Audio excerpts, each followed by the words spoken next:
Tec21 apresenta Conversas 4.0. Conversas 4.0. Inteligência Artificial, Internet das Coisas, Blockchain. Com Edilson Almeida e convidados. A tecnologia na rádio. Terça-feira, entre as 10 e as 11 horas. Conversas 4.0.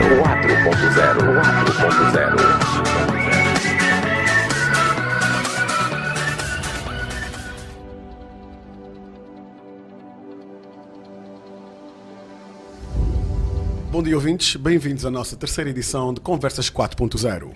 Eu sou Edilson Almeida e tenho os meus companheiros. Chamo-os de companheiros porque é exponencial, é a quarta revolução industrial. Kies Canito, Alcino Camota, António Pinto. Também dar um bom dia ao nosso sonoplasta que está sempre connosco, acompanha-nos as edições. Mauro Costa, bom dia para ti também. Bom dia, meus caros. Muito bom dia. Portanto, nós estamos constantemente a fazer os estudos sobre a quarta revolução e parece que a robótica já vive dentro das nossas mentes. Pelo menos na minha está a acontecer. Tem acontecido ultimamente. Tenho aprendido muito com vocês e também com as investigações que tenho feito por vossa causa. Espero também que os ouvintes estejam, de uma forma ou de outra, também a interessarem-se um pouco mais, a investigar um pouco mais, depois daquilo que a gente comunica aqui, os nossos podcasts que estarão na nossa plataforma digital, Tec21. Eventualmente vocês podem ter mais informação, muito mais possibilidades de conhecer o que é a quarta revolução industrial. Hoje nós temos um tema diferente. Já falámos da computação em nuvem na nossa segunda edição. A primeira edição nós fizemos um périplo sobre o que é a quarta revolução industrial. Hoje nós vamos falar sobre a inteligência artificial. A inteligência artificial, por vezes mencionada pela sigla em português IA, ou em inglês AI, é similar à humana exibida nos mecanismos ou softwares. Também é um campo de estudo académico. Os principais pesquisadores e livros didáticos definem o campo como o estudo e projeto de agentes inteligentes, onde um agente inteligente é um sistema que percebe o seu ambiente e toma atitudes que maximizam as chances de sucesso. É uma área de pesquisa da computação dedicada a buscar métodos ou dispositivos computacionais que possuam ou multipliquem a capacidade racional do ser humano de resolver problemas, pensar ou, de forma ampla, ser inteligente. Também pode ser definida como o ramo da ciência da computação que se ocupa do comportamento inteligente ou ainda o estudo de como fazer os computadores realizarem coisas que atualmente os humanos fazem melhor. Kies Canito, o que é inteligência artificial para si? Bem, deu-nos uma definição académica. Eu acho que os nossos ouvintes ficaram um pouco apreensivos, mas vamos tentar desmistificar um pouco o que é inteligência artificial. A inteligência artificial não é mais nada do que a capacidade das máquinas de exercerem as funções dos seres humanos, que é a capacidade de aprender, de raciocinar e sobretudo, de inferir coisas a partir de padrões que são aprendidos. Numa perspectiva mais detalhada, podemos dizer que essa inteligência artificial é dividida em sub-áreas. Nós temos uma primeira área que é o machine learning, que é o aprendizado de máquinas, que ocupa-se por aprender sobre os dados, né, a interação que tem com as pessoas, e a partir dessa interação encontra padrões e com esses padrões ajuda a definir, a ter insights para a tomada de decisões. Raciocínio lógico. Raciocínio lógico. Um exemplo muito prático. Nós, quando vamos a um restaurante, por norma somos atendidos por um garçom que nos pergunta o que é que queremos. Mas se nós formos a esse restaurante 30 vezes e fomos atendidos pelo mesmo garçom e bebermos a mesma bebida, nós criamos um padrão na mente do garçom que, se calhar, na 30ª primeira vez, ele vai trazer a cerveja que nós gostamos. Porque ele identificou um padrão. E o que o Machine Learning faz é isso, é identificar padrões, e nós depois vamos apresentar outros exemplos. António? A inteligência artificial é algo que já está, na realidade, e que utilizamos no nosso dia-a-dia em algumas situações. Isto basicamente, as máquinas, portanto aqui os computadores, e eu acho que nós temos aqui a dizer realmente os computadores, senão isto dizer máquinas parece aqueles filmes do Arnold Schwarzenegger, não é? O Exterminador Implacável. Portanto, neste caso as máquinas aprendem um bocadinho com as experiências que os humanos têm, não é? Ajustam-se processando essa mesma informação, utilizando esses dados e desenvolvem as tarefas como se fossem humanos. Por exemplo, hoje em dia todos nós temos um telemóvel, um smartphone, e em alguns modelos, não é? Seja o iPhone, seja um Samsung Galaxy ou outro dispositivo Android ou da Microsoft, nós temos aqueles assistentes virtuais, portanto a Siri no caso da Apple, a Cortana no caso da Microsoft, a Bixby no caso do Samsung, que a gente fala com uma máquina, pergunta-lhe, sei lá, o estado de tempo na cidade de Luanda, ou qual é que é a rota mais próxima ou mais rápida até determinado sítio, e em função da informação que nós temos no nosso dispositivo e do processamento desses dados, eles dão-nos uma resposta. E, portanto, já é algo que hoje em dia existe. E a inteligência artificial pode-se aplicar numa variedade muito grande de atividades sociais, económicas, onde a sociedade no seu todo pode tirar mais partido dessa interação entre a máquina e o ser humano. Alcino. Eu gostaria de dizer que inteligência artificial para um público mais abrangente é algo que não é mais do que tornar a automatização pensante. Ou seja, se tu programares um robô para executar alguma tarefa, ele vai repetir sequencialmente aquela tarefa para a qual ele foi programado. Mas com a inteligência artificial, o robô já não vai fazer aquilo que ele somente foi programado, mas ele vai fazer coisas com que ele vai aprender ao longo do tempo. Ou seja, como que se disse, de tanto o robô absorver informação, não é? Que é também que é a capacidade de análise que os computadores têm. De tanta informação que o robô vai ter, ele vai conseguir com algoritmos predizer, não é? Ajusta-se, não é? As necessidades correntes, né? Digamos, não é? Do que for. Claro. Ou seja, como falámos a semana passada, computação em nuvem, não é? Toda a informação fica na nuvem e a gente consegue então aderir. O robô, nesse caso, está ligado à internet, não é? E tem toda a informação disponível na nuvem. Sim. Ou seja, atenção, ele pode não estar forçosamente ligado na nuvem. Sim. Vejamos, se calhar eu acho que a melhor imagem para explicar um bocadinho às pessoas do que é isto da Revolução Industrial é como se isto fosse um puzzle. Okay. E portanto, cada peça é um tema. A computação na nuvem é uma das peças desse puzzle, a inteligência artificial é outra peça do puzzle, e haverá outros temas que nós vamos abordar aqui ao longo das próximas semanas. Ou seja, são complementares, não é? São complementares entre si. E também é um exemplo muito prático que são as crianças. Se nós quisermos olhar para a inteligência artificial e perceber, podemos olhar para as crianças. As crianças aprendem com a interação com os pais. Os pais ensinam algo, ela aprende. Às vezes, pronuncia errado, o pai corrige, ela vai aprendendo até chegar um ponto que ela fala alguma coisa que nos surpreende. Claro, e com a inteligência artificial é a mesma coisa. Nós, em vez de, no sistema tradicional da computação, nós programamos. Claro.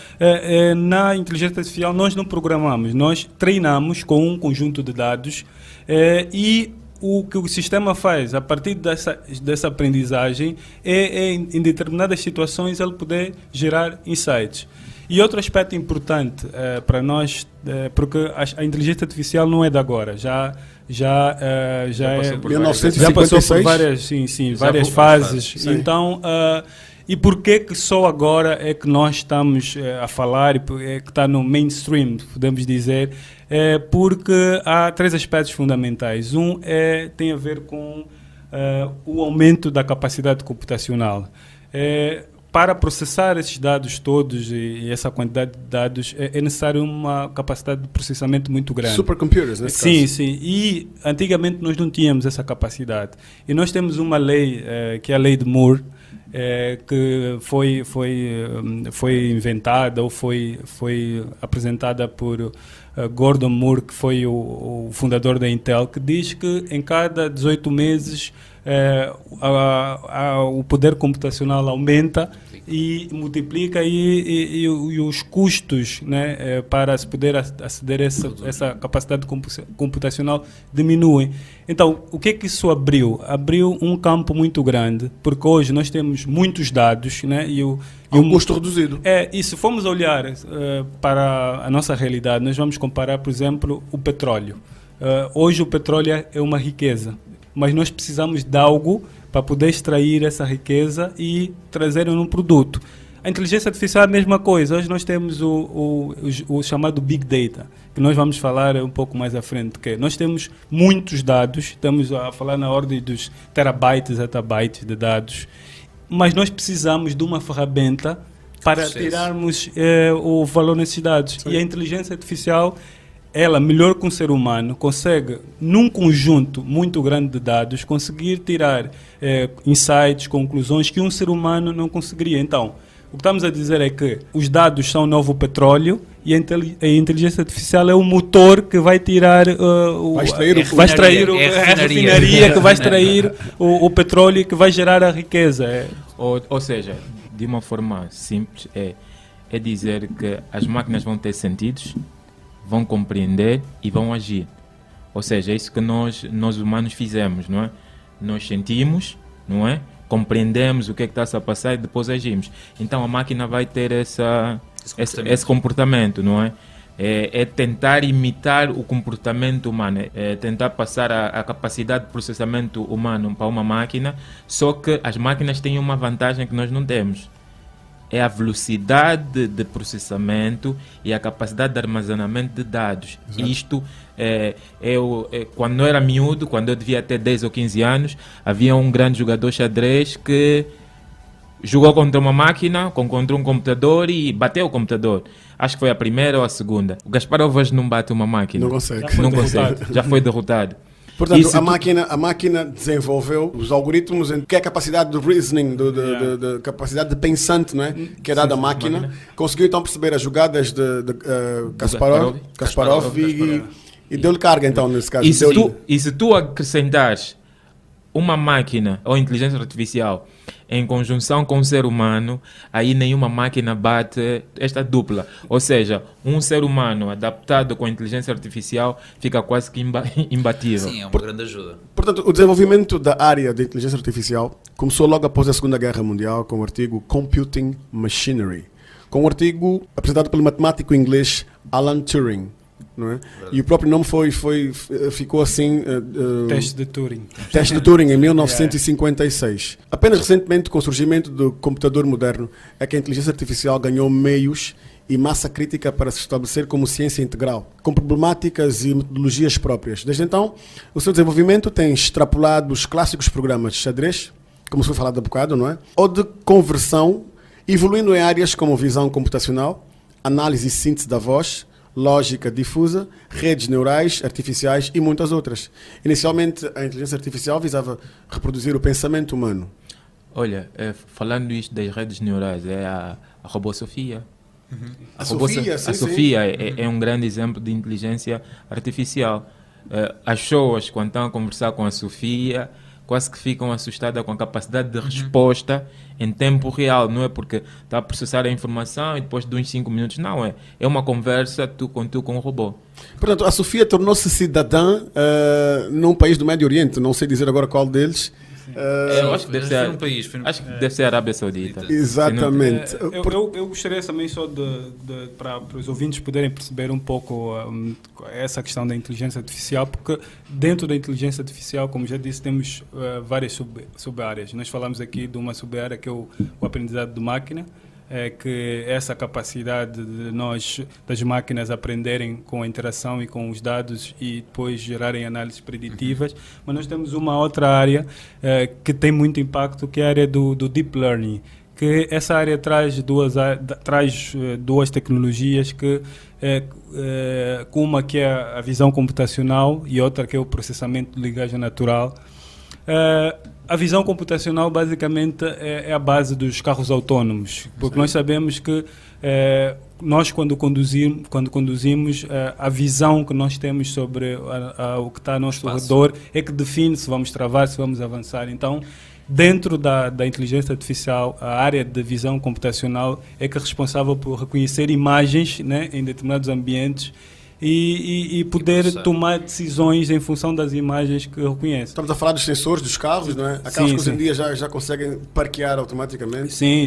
Não é? Conseguem prever, então, os pedestres, né, atravessarem. E temos uma outra área, que é o processamento de linguagem natural, que é a base daquilo que estamos a falar, que está por trás dos assistentes virtuais, da Siri, dos chatbots. Dos chatbots, que basicamente é a capacidade que as máquinas têm de interagir em linguagem natural com os seres humanos. Há por acaso um dispositivo que está a ser vendido, muito comercializado na América, em alguns países do mundo, que é a Alexia. Sim, da Amazon. Sim, é uma assistente, é como se fosse uma torrezinha. Usa o processamento de linguagem natural. Então, explica-nos um bocadinho como é que funciona. Isto basicamente é um bocadinho como aquelas torres de som, aquelas colunas, não é? E é basicamente uma assistente virtual. Portanto, nós conseguimos colocar à máquina algumas perguntas e ela vai-nos dando algumas respostas. Sei lá, pedir para ligar, por exemplo, a luz, isto é, se todo o espaço obviamente for interligado, né, conectado. Mas, por exemplo, ligar para casa ou ligar para a família, perguntar qual é que é a temperatura, por exemplo, da sala. Portanto, consegue-nos, por exemplo, dar a conhecer quais é que são as principais notícias do dia. Normalmente é um aparelho que está ligado com os... Obviamente está conectado, não é? Sim. Por Wi-Fi, dentro de casa. E quanto mais aparelhos nós tivermos ligados em rede, não é? Mais informação ela também consegue obter e consegue nos dizer. Porque se nós, por exemplo, tivermos uma casa inteligente em que saibamos o que é que está dentro, por exemplo, da geleira, o que é que faz falta, não é? Se calhar esta assistente virtual é capaz de nos dizer, olha, que determinado produto não existe, não é? Ou já está há muito tempo dentro da geleira, ou conseguimos fazer uma encomenda online e depois vão-nos entregar em casa.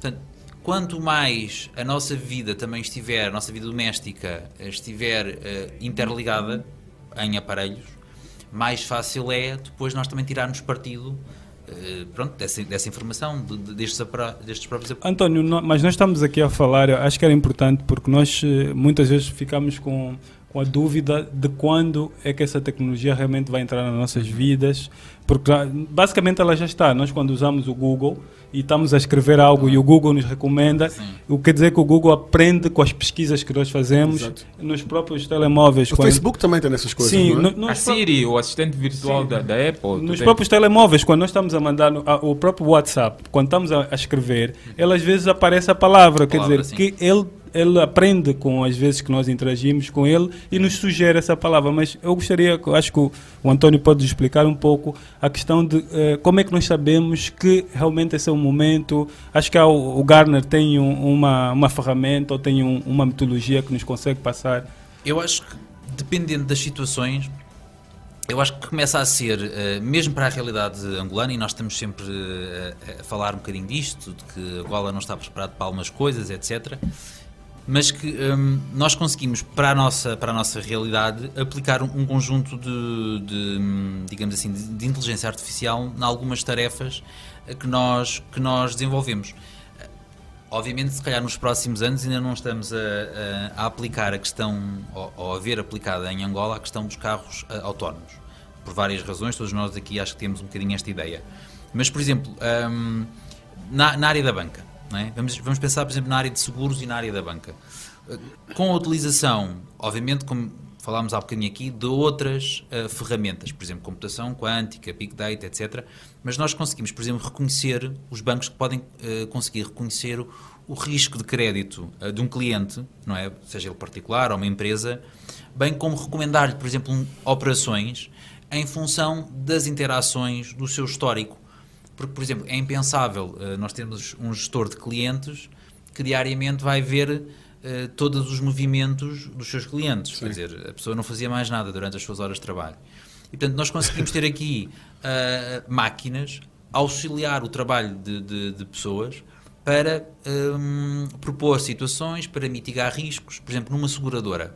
Não é? Se nós temos aqui um conjunto, um cliente que tem um certo comportamento, ou uma família, se calhar nós conseguimos recomendar-lhe determinado tipo de seguros, ou aligerar o custo do seguro, ou agravar, depende da situação, em função desta análise que se faz do seu risco.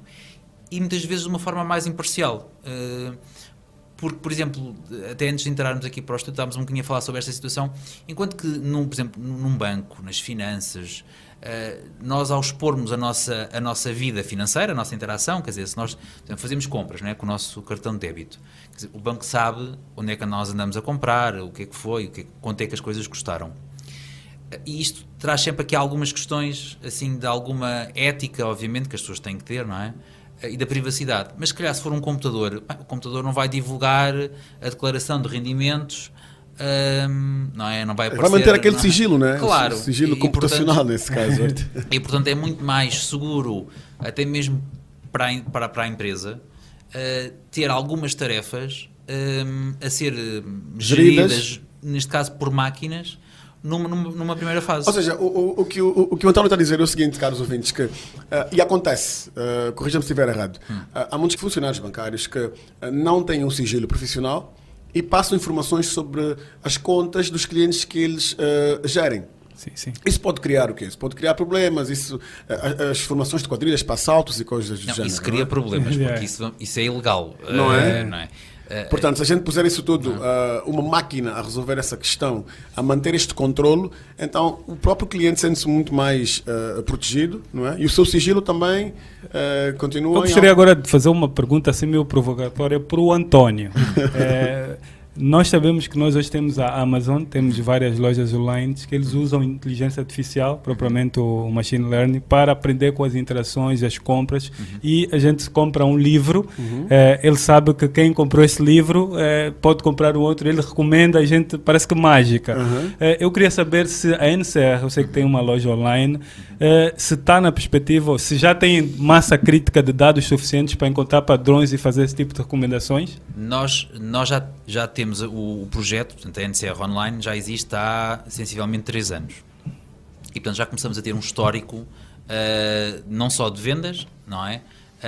E até temos clientes que são regulares na nossa compra online.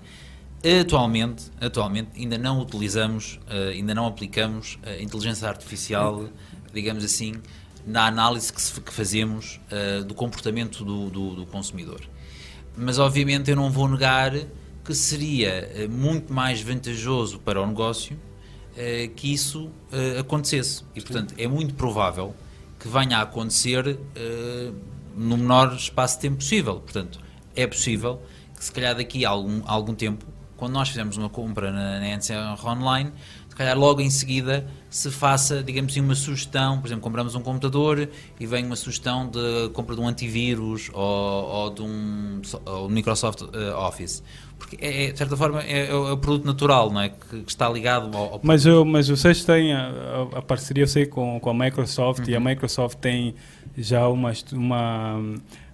praticamente o que os ouvintes têm que perceber é que essa questão da inteligência artificial, né, depois vamos falar um pouco mais sobre a parte de desenvolvimento, mas não é tão fácil como parece para criarmos os algoritmos e tem um trabalho pesado.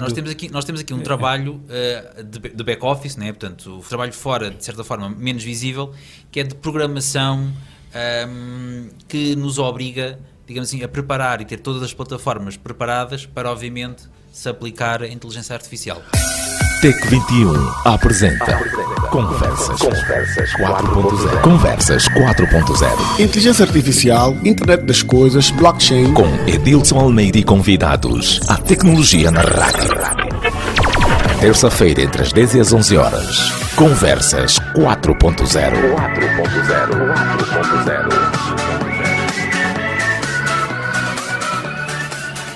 Bem-vindos de volta à segunda parte do nosso programa Conversas 4.0. Tem cá os meus colegas António, Alcino Camota e Kias Canito. Eu vou fazer uma questão agora ao Camota. Camota, como é que tem sido o uso da inteligência artificial em países africanos, como é que ela está a desenvolver? Já tem sido utilizada? Já tem abrangência do subsaara da África ou nos Temos países, casos práticos. os países mais Case acima? studies. Já. Nós em África já está-se a utilizar inteligência artificial, tanto que já temos algumas startups, não é? Com alguns produtos que são uma mais-valia para aquilo que é o mercado e para resolver os problemas da África. Mas antes de eu partir para exemplos práticos, não é? Para exemplos práticos, eu vou começar por especificar algumas questões sobre o nosso continente. Ou seja, nós em África temos muitos problemas estruturais, não é? Sim. Tendo muitos problemas estruturais, temos também problemas de eficiência, não é? Nestes problemas de eficiência temos problemas de capital humano. Ou seja, a inteligência artificial bem aplicada vai servir para resolver um conjunto de problemas que se debatem no nosso continente. Vou dar um exemplo: agricultura, não é? A agricultura é a base do Sustento, não é? É a base da economia africana. Estamos a dizer que mais ou menos 65% da população africana trabalha na agricultura e representa em volta de 32% do PIB africano.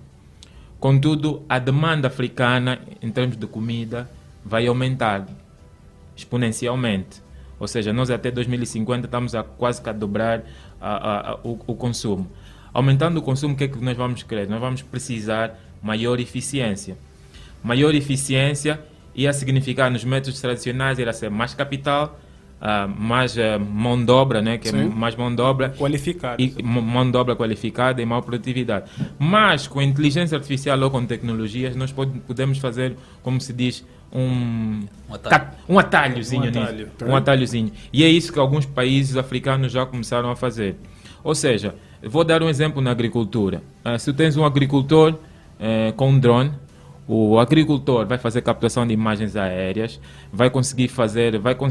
o drone em si, com inteligência artificial, vai conseguir fazer estudos preditivos sobre pestes, sobre colheita, sobre dados pluviométricos. Umidade relativa, coisas do gênero. Coisas que para um simples agricultor teria que ter uma infraestrutura pesada para conseguir fazer aquilo. E custos, nesse caso. E custos, não é? Mas com um drone, ele consegue fazer aquilo. Um drone conectado à internet, depois os dados vão para uma cloud, nessa cloud tem informação.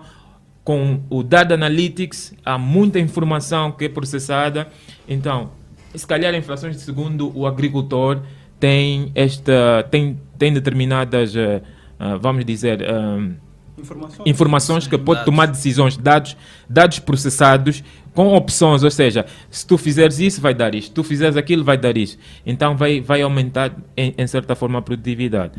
Eu vou dar aqui alguns exemplos, não é, de empresas africanas que já começaram a fazer trabalhos com inteligência artificial, não é? Há uma empresa que é o See & Spray, não é? Acho que é do Quênia, da África do Sul, é do Quênia. O que é que ele faz? Ela usa inteligência artificial para tratar as plantas de forma independente. Ou seja, a pesticida, normalmente mete-se uma quantidade de pesticidas para as plantas. Sim. E mete-se a mesma quantidade para um campo. Mas com esta tecnologia, os drones e inteligência artificial conseguem calcular, conseguem estimar a quantidade exata de pesticida para cada planta. Ok. Ou seja, não é... Mas isso com o reconhecimento de imagem, o reconhecimento de visão imagem, computacional que visão falamos há pouco computacional tempo. que falamos há pouco Portanto, tempo. ele não lança o pesticida para todas Para as todas plantas. as plantas da mesma quantidade. Ok. Ou seja, porque se Ou da calhar... mesma espécie, nesse caso. Sim, porque- Ele olha, reconhece a imagem Imagem que já foi pré-treinada Nada. para dizer, olha, toda a imagem que Tiver aquele aquele aspecto é uma planta doente precisa. Ok. E depois, pronto, falei desse exemplo da agricultura. Também temos o exemplo da saúde. A saúde também é um calcanhar daqueles para a África. E temos grandes problemas em capital humano. Sobretudo não temos muitos médicos e nem temos muitos especialistas na área de saúde. Com a inteligência artificial, nós podemos utilizar, ou seja, aumentar a capacidade dos nossos técnicos atuais. Ou seja, aquelas tarefas como diagnóstico, triagem, podem ser passadas para computadores, para inteligência E artificial. feitas com mais assertividade, nesse Sim, caso. como... E mesmo, eu acho que nessa parte da saúde, mesmo vamos lá ver, um médico quando consulta o paciente e encontra uma doença que não está no rol das doenças normais, ele tem que fazer pesquisa. E ele, a fazer pesquisa, ele tem uma capacidade de aceder à informação, de armazenar e poder depois dar um diagnóstico correto. Se ele tiver, por exemplo, um chatbot, um assistente virtual, que nós treinamos com todos os livros sobre todas as doenças e que ele pode, numa situação, perguntar, olha, o meu paciente tem isso, que eventuais doenças ele pode ter? E o chatbot pode responder aquilo, fazer pesquisas em 30 mil livros, em 5 minutos, lhe dar as respostas e ele aumentar a produtividade deles e atender muito mais pacientes. Olha, e falando do chatbot, um dos exemplos é uma startup keniana que é a SophieBot. O que ela faz? Ela responde às perguntas do Fórum Sexual sobre a sexualidade. Okay. Sabe-se que sexualidade em África é um tabu. Sim. E, em vez de, se calhar, o jovem ir obter informações no seu pai ou no seu parente por causa desse tabu, ele pode ir ao computador e vai metendo as perguntas e vão dando respostas. Por quê? Porque tanta informação que foi colocada nesse chatbot, né, ou nesse software, né, com inteligência artificial, que ele aprende e sabe que tipo de respostas tem que dar para determinadas situações. E é engraçado aqui estes exemplos, por exemplo, que o Alcino mencionou da agricultura, porque por vezes tem-se uma ideia de que a agricultura é aquelas profissões, pronto, em que as pessoas estão no campo, debaixo do sol, muito cansaço, não precisam estudar, pronto, que basta semear e depois 6 meses depois da sua colher. E nós temos aqui um exemplo interessante, e a agricultura, sendo um dos maiores potenciais económicos de Angola e não só do continente africano, pode de certa forma ser convertida positivamente no sentido de se aumentar a produtividade, de se aumentar a produção, utilizando tecnologia. Portanto, é uma profissão que, aliada à tecnologia, pode trazer grandes mais-valias do ponto de vista económico. Okay. Quando se fala sobre o investimento para esse tipo de... Ou seja, o investimento para inteligência artificial na agricultura. Suponhamos que a gente queira investir no Cuando-Cubango. Cuando-Cubango é uma província muito vasta, não é? Com um solo muito fértil. Um exemplo de quanto é que se deveria, não é? Para se tirar um proveito, não é? Que seja benéfico não só para o próprio angolano, mas também para poder exportar para os países vizinhos. Estamos a falar de quanto, nós, pronto, temos que fazer, eu sou o homem de negócios e eu não falo de números sem fazer um estudo prévio. Sim. Mas o que é importante saber é que nós temos duas formas de começar projetos de inteligência artificial ou algum tipo de tecnologias dessa natureza. Uma forma é nós começamos com os códigos abertos, o código que chamamos... Código-fonte o código livre, né? Sim. Código livre é open source, né? Que são as bibliotecas abertas e cada um vai, não tem nenhuma empresa por trás, cada um vai e utiliza as ferramentas que estão lá para poder desenvolver. E nós temos uma outra forma que nos apresenta empresas como a IBM, a Microsoft, que eles já fazem esse trabalho todo de pré-processamento, de ter uma estrutura própria, e eles depois nos oferecem uma API, que não é mais nada do que uma espécie de um Lego, que nós criamos uma plataforma, por exemplo, de reconhecimento das plantas e mapeamento do solo para recolher informação. Nós pegamos nessa nossa plataforma e nós conectamos a essa API, por exemplo, da Microsoft ou da IBM, e a partir daí nós solicitamos aquilo que nós quisermos. Se quisermos que ele reconheça a imagem, a gente vai a uma API e consumimos isso. Se quisermos que ele reconheça padrões, então isto é uma forma muito mais rápida de nós conseguirmos gerar essas soluções. Em termos de custo, é muito barato. Porque hoje a Microsoft, eu vou falar da Microsoft porque estamos com a NCR, sabemos que são parceiros, então nós também queremos a Microsoft do nosso lado. Exatamente. Então vou puxar um pouco a brasa para a sardinha para a Microsoft. Nós temos hoje o Visual Studio, que é basicamente a plataforma da Microsoft para trabalhar com inteligência artificial.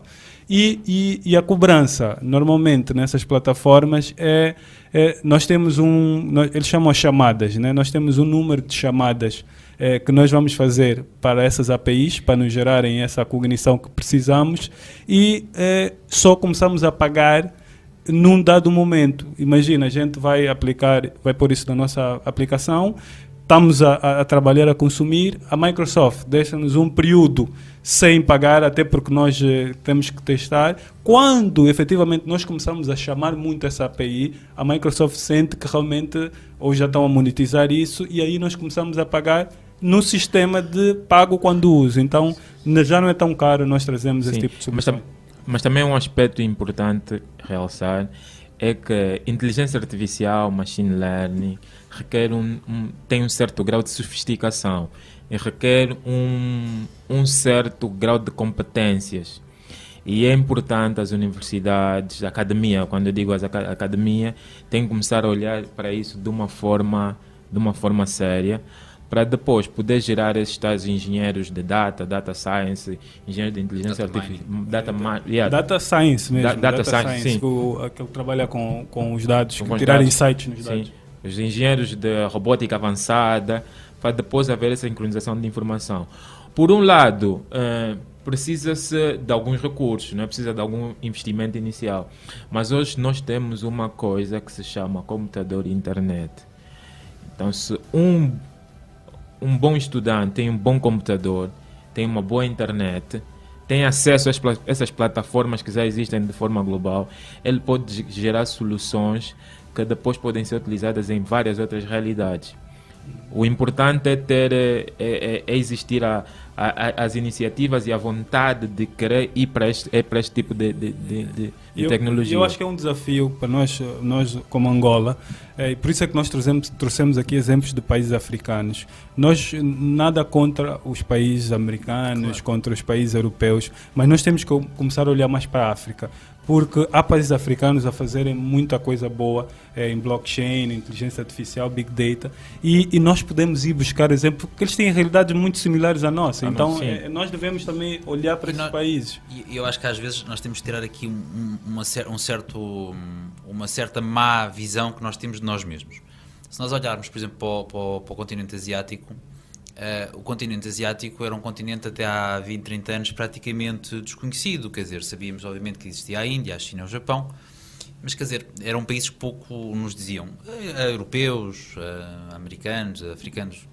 E vejamos que com a aposta em educação e em tecnologia, não é? Países como o Japão são China, hoje a economia, o país mais desenvolvido do mundo.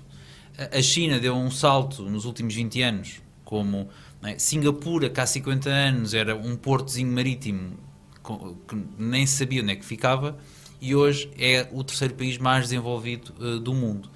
Portanto, há obviamente condições para Angola e outros países, obviamente, do continente africano darem o salto, se desenvolverem.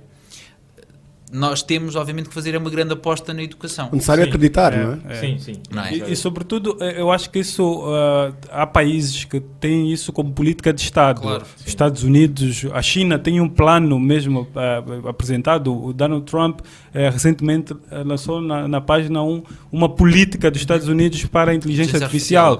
Nós temos o Quênia com uma política aprovada pelo Parlamento. Tu tens a Arábia Saudita. Temos a Tunísia também. A Arábia Saudita a registrar a primeira robô como cidadã. E depois, falando sobre inteligência artificial, é muito importante relacionar os dados com a inteligência artificial. Porque a inteligência artificial aprende com os dados. Sem dados não há inteligência artificial. Sem dados não há inteligência artificial. E dados massivos. E nós, infelizmente, ainda temos algum problema de dados, de informação. Ou seja, database. Tu podes ir para alguma instituição, ainda temos muitos problemas de digitalização. A informação ainda não está digitalizada. E sem essa informação digitalizada, automaticamente não podemos fazer inteligência artificial. Eu acho que aqui, desculpa só, António, quando nós falamos de dados a nível de Big Data, inteligência, nós estamos a falar sobre dados estruturados. Nós estamos a falar de dados não estruturados. E o que é que são dados não estruturados? Um comentário no Facebook, uma imagem, uma fotografia é um dado não estruturado. E os sistemas de machine learning, os sistemas de Big Data estão preparados para trabalhar com esses dados. Exemplo prático, o António... Sim, o António falou um pouco sobre a questão da banca. Um sistema com Big Data e inteligência artificial, ele pode pegar não só a informação que está no sistema, mas pode buscar informação, por exemplo, se eu quero saber se vou dar um crédito ou não, eu vou ver como é que é o comportamento no Facebook, se é uma pessoa muito consumista. A partir daí o sistema pode dizer, olha, cuidado a dar crédito porque essa pessoa é muito consumista, não vai pagar. E ele foi buscar um dado no Facebook. Então é um aspecto importante. É um dado público. Que a própria pessoa publicou. Mas sabe que esse é um dos grandes receios que os céticos têm em relação à inteligência artificial. É a perda da privacidade. Ou seja, tudo que a pessoa for introduzir no Facebook, nas redes sociais, plataformas digitais, chegar a uma altura que a inteligência artificial tenha a capacidade de perceber exatamente que tipo de pessoa é. Já acontece. Isso é muito complicado. O Facebook conhece mais. Se tu interages muito com o Facebook, ele conhece mais de ti, muitas vezes, do que tu próprio. Exato. Houve um estudo que foi feito. Usaram algumas pessoas, estavam numa feira e havia uma vidente que chamava as pessoas para poder ler a palma da mão e coisas do género. As pessoas começavam a contar, olha, o seu nome é X, a sua mãe chamou-se X, quando era menina tinha um cão da cor X, é verdade ou é mentira? Mas como é que sabe disso? Portanto, foi criando uma série de perguntas e a pessoa entrou em pânico, achava que a vidente sabia muito da sua vida. Logo depois, baixa uma cortina por trás da pessoa que está a ser feita essa análise, disseram, olha, toda a informação que nós temos aqui, isso é tudo mentira, toda a informação que nós temos aqui é a informação que você deposita nas suas redes era sociais. Verdade, aquela informação era verdade. E outro aspecto que acho que era importante para não terminarmos de falar, são os medos da inteligência artificial. Nós podemos falar das vantagens e desvantagens. Os medos eu acho que agora estamos a partir de uma discussão muito interessante, porque agora estamos aí nas questões éticas do próprio desenvolvimento tecnológico, ok? Sim. E é importante saber que toda a tecnologia, a ciência é um trade-off, é um trade-off de boas e más coisas, não é? Então nós temos que perceber que a tecnologia pode ser usada para o bem e para o mal. E também existem pessoas concorrentes e pensamentos diferentes. Ou seja, por exemplo, a inteligência artificial vai terminar com uma série de trabalhos repetitivos. Sim. Isto vai aumentar vai aumentar o nível de desemprego. Há pessoas que são céticas e dizem que isto é mau. Mas há outras pessoas que dizem não, isto é bom porque depois vai-se criar outros empregos, porque as pessoas vão ter que ser formadas com outras ferramentas para poderem ser prontos para poder. Eu acho que aqui, e nós vamos ver isto um bocadinho ao longo destas semanas, dos vários temas que nós vamos abordando, é que também há aqui um desafio que é a mudança do paradigma do que é a sociedade e de qual é o papel do homem na sociedade. Sim, se nós, por exemplo, temos o receio da utilização de máquinas, bem, isto se calhar também é a mesma história que há 200 anos, também quando as mulheres começam pouco a pouco a introduzirem-se no mercado de trabalho, não é? Também coitadas das famílias, das casas, porque a mulher ia trabalhar. A mulher começou a trabalhar, com a Segunda Guerra Mundial entrou ainda mais no mercado de trabalho e então a sociedade, muito pelo contrário, melhorou, não é? Tornou-se muito mais e nesse aspecto da qual eu gostaria só de tocar um aspecto para nós. Nós estávamos a conversar antes do início do programa de quanto tempo nós demoramos a ter um bom engenheiro com formação académica e experiência profissional que nós precisamos para as nossas indústrias cá. Sensivelmente 20, 25 anos.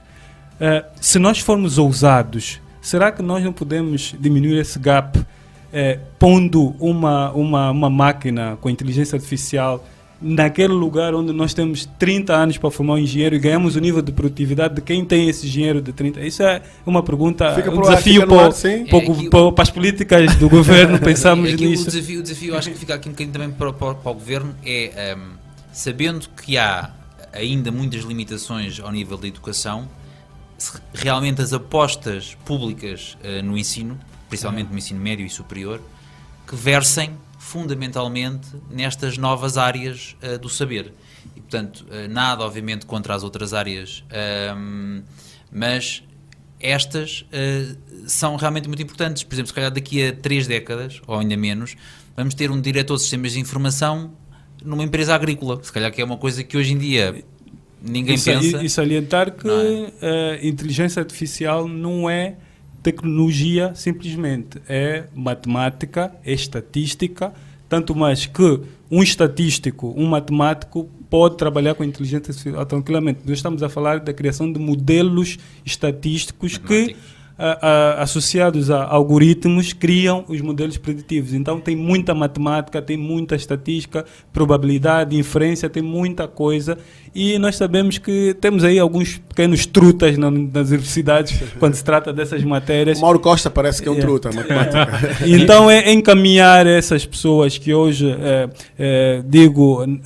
porque é aquilo que nós falamos, o nosso sistema educativo e mundial foi criado para dar resposta a um sistema industrial que foi criado há 100 anos. E esse sistema já está basicamente a ficar ultrapassado. Então, as universidades continuam a formar para um sistema que está a ficar ultrapassado. Então, mundialmente, todas as universidades, todo o sistema educativo tem que se adaptar a esse novo cenário, porque senão vamos continuar a formar é mudar os paradigmas. Temos que mudar os paradigmas. E falando nesse ponto dos empregos, dos empregos e das novas habilidades, não é, ou competências, é importante e é fundamental se analisar isto. Por quê? Porque nas outras revoluções industriais, o que aconteceu foi o desemprego teve maior impacto nas camadas mais baixas, ou seja, nos trabalhadores com menos qualificações. Esses foram os que sofreram maior impacto. Sim. Os trabalhadores do meio, daquela classe que eram os mais... prontos, vamos dizer, os mais qualificados, não é? Classe média. Esta classe média não sofreu tanto impacto porque eles eram qualificados. Mas com esta quarta revolução, por exemplo, com a inteligência artificial, os trabalhos da classe média, desses tais trabalhos... Advogado, o contabilista, o recepcionista, muitos trabalhos dessa classe vão ser perdidos por robôs. Portanto, a resolução de problemas pode ser solucionada com inteligência artificial. Muito. Uma das áreas mais estudadas por cientistas sobre inteligência artificial é o processo de resolução de problemas. Nós temos inúmeros problemas que nós podemos resolver no nosso país. Portanto, é importante que a gente abrace esta causa. É importante que as entidades estejam interessadas em resolução de problemas. A inteligência artificial veio para resolver problemas. Bem, eu queria só fazer uma analogia para percebermos o porquê que nós temos que falar sobre isso, da quarta revolução industrial. E muitas vezes o questionamento que me fazem mas será que estamos preparados? Eu associo muito a questão da chuva. A pergunta que eu fiz à pessoa que falou comigo, será que Luanda está preparada para a chuva? E a pessoa disse, não está preparada, mas deixa de chover porque Luanda não está preparada para a chuva. Eu acho que não, continua a chover e nós temos um período seco que nós temos que criar condições para mitigar os riscos da próxima chuva. E o que nós estamos a tentar fazer é a mesma coisa. Vem a quarta revolução industrial, nós queiramos ou não, e o que nós estamos a tentar é alertar as pessoas para mitigar riscos, identificar essas oportunidades para quando ela venha, nós consigamos tirar os benefícios e mitigar os riscos, porque não temos como passar a margem desse movimento social. Sim, eu acho que há aqui um grande desafio para as organizações, sejam elas públicas e privadas, para começarem cada vez mais a adotar e a implementar inteligência artificial em alguns dos seus processos. O que torna, por vezes, muito mais fácil, por exemplo, a interação entre o cidadão e essas organizações. Seja, por exemplo, num contacto telefónico, seja, por exemplo, num contact center, seja, por exemplo, quando nós às vezes queremos saber como é que está o estado de um documento que é emitido, por exemplo, pela administração pública. E eu acho que essa interação é tão mais rica para as pessoas e para as empresas, porque vai nos permitir não só uma maior satisfação, ser muito mais rápido do que estar, se calhar, uma hora dentro de umas instalações à espera de uma resposta e depois não haver sistema, não é? E, portanto, temos que aproveitar isto para realmente enriquecer a relação e esta interação que existe entre as empresas e os consumidores. Para finalizar, digo que a inteligência artificial, a quarta revolução, é algo que ninguém vai conseguir travar e nós temos que começar a nos precaver com políticas públicas, com investigação científica, porque os trabalhos, principalmente os repetitivos, vão ser os primeiros a desaparecerem. Mas existem algumas características da essência humana, que é a criatividade, a colaboração e a capacidade social, não é?